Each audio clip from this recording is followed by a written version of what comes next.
Hello, beautiful people. Welcome to Curiosity Unlocked. On this particular episode, we are going to be counting down 10 murder houses. We're going to be telling you the history, the crimes, and the murders behind them. So, I'm really excited. This is our Halloween edition, and let's get started. Coming in at number 10, we have the Wilys House.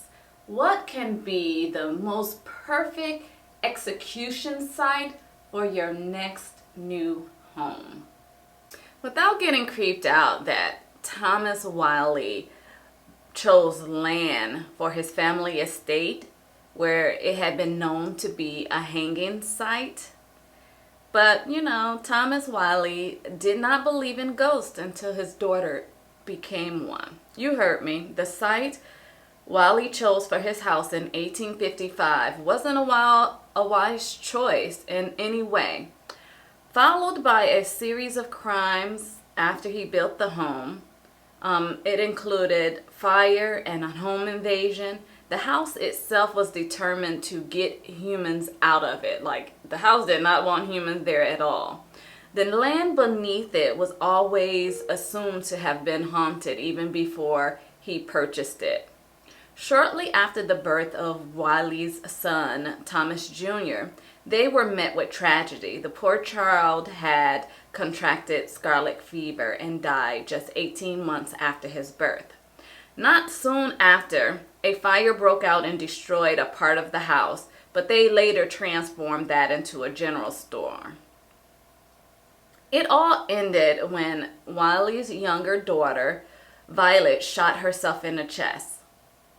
And yes, people still see the sorrow-filled Violet wandering around where she killed herself. People would claim to see eerie footsteps and there would be cold spots. Over the years, many of the Wiley descendants lived and died in the house. This location was recently reopened to the public, so you can just go and enjoy yourself. Good luck. Coming in at number 9, we have Mary Ellen's Spook Farm. There's always questions. Was it Mary Ellen herself? Was there something unnatural happening at this house? Or who knows? The fire spook at Mary Ellen's Spook Farm is a popular local legend that began in 1922 when farmer Alexander McDonald and his wife adopted Mary Ellen. Now, they left their farm at one point in a hurry after experiencing poltergeist activity, including 30 little fires that had broken out around their home. The ghost was also known to move livestock, farm equipment, braid the horses' tails. When a reporter and a detective investigated the place, both men were slapped by something that they could not see. Paranormalist Dr. Walter Franklin Price determined that the poltergeist was connected to Mary Ellen, then 15. He said that she had been possessed by a spirit and made to create havoc at the home. Mary Ellen denied any wrongdoings, but eventually was committed to a mental institution. While some reports claim she was mentally disabled, others said Mary Ellen was sweet, smiling, and quite elegant. And sadly, her reputation and well-being were adversely affected by reporters and scientists who were looking to sensationalize this story. The researcher Prince had discovered inflammable liquid and noted that the fires were undoubtedly set by human hands.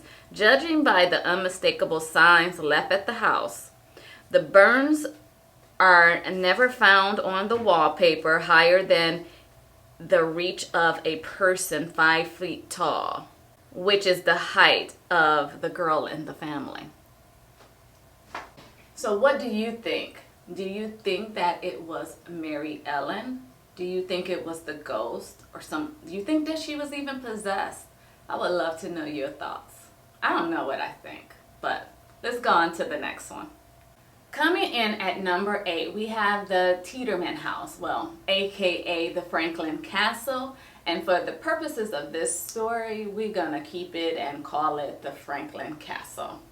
Within the walls of this home, there are rumors of mysterious deaths, Nazi-run assassination, and illegitimate medical experiments. The castle house has many hidden rooms and secret passages. Many visitors and residents have reported ghost sightings. Everything from door openings and closings to footsteps, things moving around and about. Some people have even reported putting something down and going back later to find it gone. And then the next day, it will be in a totally different room on a different floor. So rumors started to circulate a lot that this West Side Cleveland house was haunted by the 19th century ghost of Miss Teeterman and her daughter Emma, who had died before the house was even built. In the mid-70s, one owner of the house capitalized on these rumors and offered tours of the haunted Franklin Castle to the public. Mickey Deans, who was the last husband of the actress Judy Garland, lived in the house for over a decade. In 1999, the house was torched by an arsonist, causing substantial damage where the owner at the time had difficulty recovering from that loss to be able to renovate the home. In 2011, the house was purchased by a European couple who have made substantial progress in restoring it. So, although many people say there are ghosts, you always I think of old houses like the Franklin Castle. It's beautiful, the architecture is gorgeous, but I always think whether it is people who have died inside the house or once died on the land, I always think that there is something maybe possible supernatural happening there. What are your thoughts? Coming in at number 7, we have the East Cleveland house. Yes, we have another Cleveland house on this list that turned out to be a dumping ground for a serial killer. An abandoned turn-of-a-century home became the place where serial killer Michael Madison decided to hide his victims. Now, if you got chills down your spine, hear me out when I say that 3 female victims were found in this house dead.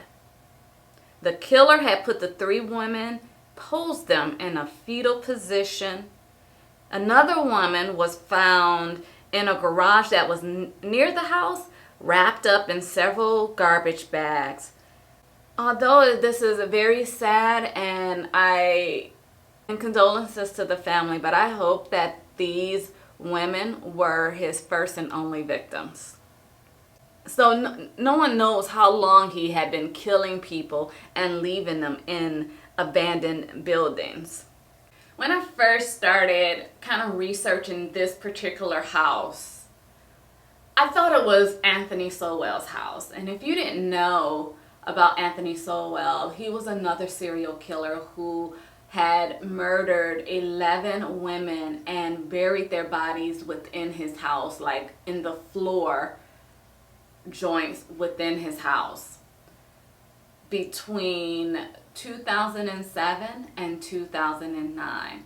Now, Michael said that Anthony Sowell was his inspiration for these murders. How sick is he? He has since been sentenced to death.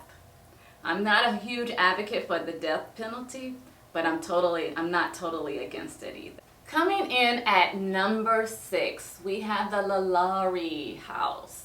If you've ever been to New Orleans or even watched anything that New Orleans centered on television, you have seen this house.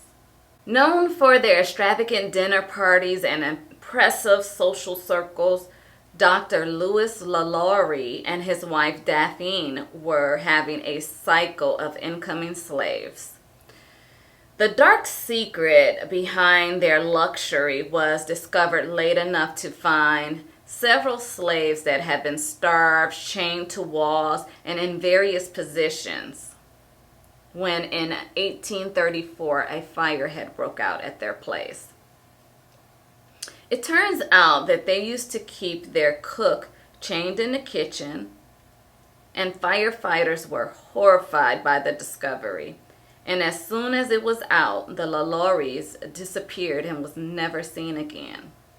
That had been reported at this mansion. Do you know there are still morning dead, wandering, and many paranormal activities? The lalauries disappeared and was never seen again. And to this day, there is a lot of, it is said that there is a lot of wandering ghosts in this place. And if you research, I mean, I could probably spend an hour just talking about this house, but if you research, you will find so many mysteries and paranormal and ghost things about this house. It is rumored that the laundries are not missing, that the slaves found them and handled them. Next we have number 5, the Glen Sheen Historical Estate. Now, it makes you wonder with this particular case, was it a grudge? Was someone holding a grudge against something that you did that they didn't like? Or was it just greed? Grudges are normal. Everyone holds grudges. But breaking into a 39-room mansion and killing a nurse on the grand staircase, then smothering an 83-year-old heiress in her bed with a satin pillowcase upstairs is not normal. That is what happened in 1977 to the heiress Elizabeth Condon, the last living child to Chester Condon, who earned his fortune developing the Mezabite Iron Range. Immediately after this occurred, this tragic murder, investigators focused their attention on one of Elizabeth's adoptive daughters, Marjorie Caldwell, and her husband Roger. The couple was desperate for money, and Marjorie was in line to inherit $8 million of her mother's estate once her mother passed away. So you murdered the nurse and your mom so that you can get $8 million that you didn't get because you ended up going to jail. So it is said that, like with all of these houses, the ghost of the heiress roams the house. I don't know, but I guess if you stay at any like bed and breakfast, there are chances that it definitely has some ghost or historic story behind it. But have you ever stayed at one that you noticed something weird happening at? Next we have number 4, the Wheatlands Plantation. When you think of the Wheatlands Plantation, we have a beautiful house from the looks on the outside, but this home has too many horrors inside and out. The plantation has witnessed a whopping 70 murders and death within its walls. Most of these murders have extensive reports backing them, which lends credit to the home's gruesome history. The grounds were even the battlegrounds during the Revolutionary and the Civil Wars. An estimated 28 Cherokee people were massacred in the Battle of Boyd's Creek, who are now buried in mass graves behind the home itself. 50 slave grave sites are also located on the property. It is said that when visitors walk into the parlor, they are greeted by blood stains on the floorboards from the father that was slain by his son, which has been the cause of most of the hauntings in this area, which I can't believe that the father being slain by the son is the only huntings that may be happening after all of these indigenous people, all of these slaves, and all of these people who were at war that died on or in this property. I doubt that's the only ghost that's being seen. Number 3, the house in Holcomb. 60 years ago, a prosperous farmer, his wife, 2 children were all murdered in their rural Kansas home in the middle of the night by a pair of strangers. The murders of this family, the Cutler family, in America's heartland, and the search for these killers captivated the nation. Ex-convict Dick Hickok, Perry Smith, broke into their home to search for a safe that did not exist and killed all that was present with a 12-gauge shotgun, not leaving any witnesses. All based on rumors that Herb Cutler kept $10,000 hidden in his house. The Cutler's house was a beautiful house, as per their niece, and a lot of the pictures that I saw of this home. She also stated that no one is meant to live in that house. But there's also a documentary that is based on this story called The Cutler Family Murders. So the Cutlers and their killers are long gone. But remarkably, this 14-room farmhouse in Holcomb still remains, eerily looking just like it did that fateful night in 1959. Coming in at number 2, we have the Mercer Williams House. Everybody knows that a lot of the houses in Savannah, Georgia are all haunted. And this one is no different. Okay. The Mercer Williams house has seen many tragedies, and the people who have called it home quite possibly have been more affected by the hauntings than any other citizen of Savannah. The tragic events that occurred throughout the Mercer Williams house's history are clear indications as to why this house has been said to be haunted. The house today is most associated with, in the mind of society, based on its infamous mention in the John Barnett novel Midnight in the Garden of Good and Evil, which was later turned into a film by Clint Eastwood. The house owner, Williams, who was a banker, was known to throw extravagant wild parties. But these good times came to an end in 1981 after the shooting death of Williams' assistant and lover, Danny Hansford. Williams was charged with Hansford's murder and subsequently tried 4 times for the crime. Eventually, he was found not guilty and was stricken with pneumonia and dropped to his death near the same spot where Hanson's was shot. Now, before Williams actually bought the house, a boy named Tommy Downs, 11 years old, entered the abandoned house, supposedly to chase birds. Somehow, the boy fell from the house, and rumors say he fell from the roof, but others believe he fell from the 2nd-story balcony and died. Like many of the historic houses in Savannah, there has been reports of paranormal activity at the Mercer Williams house. These reports usually include apparition, dismembered bodies, voices, phantom footsteps, and the unnerving feeling that someone is watching you. Tourists alike have witnessed ghostly images, almost a reflection, that appear in the windows in the house. Today, the house is a museum that you can go and visit. Next up, for our final and longest story, coming in at number 1, we have the Crook Patterson Mansion. While there are many tales surrounding the 130-year-old mansion, from unexplained sounds to screaming babies to opening and closing drawers to suicidal guard dogs, this place will sure send chills down your spine.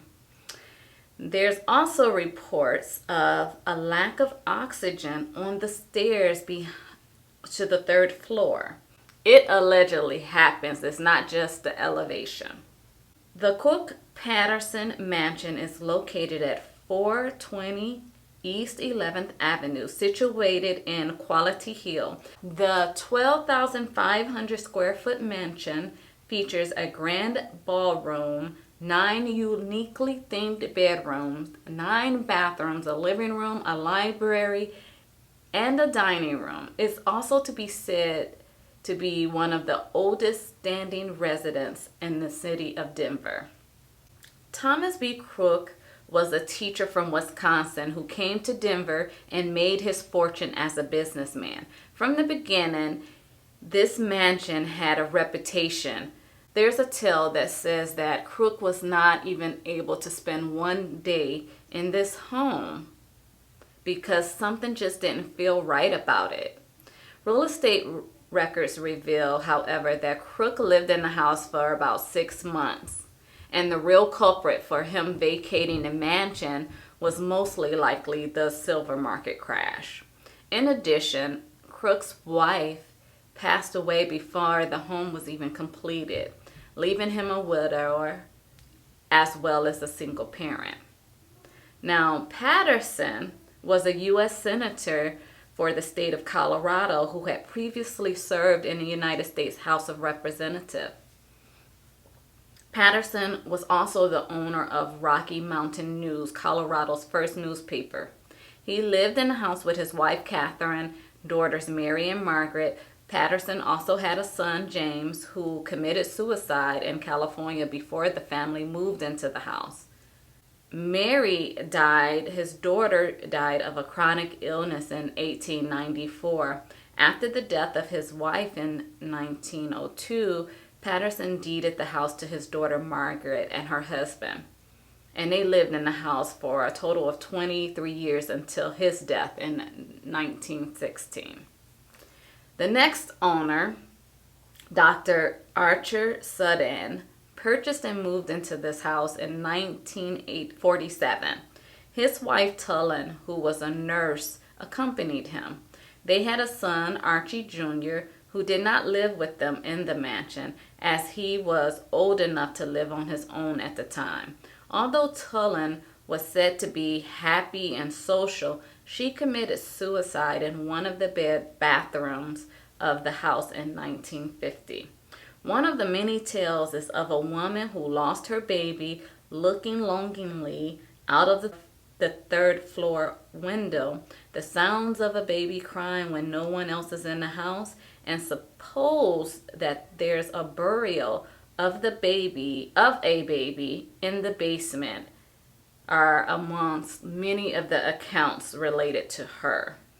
There's also a rumor that a baby was murdered. Now the Crook Patterson Mansion is a beautiful bed and breakfast that you can go visit, you can stay at, you can encounter all the wonderful ghosts that are there because this place is still haunted.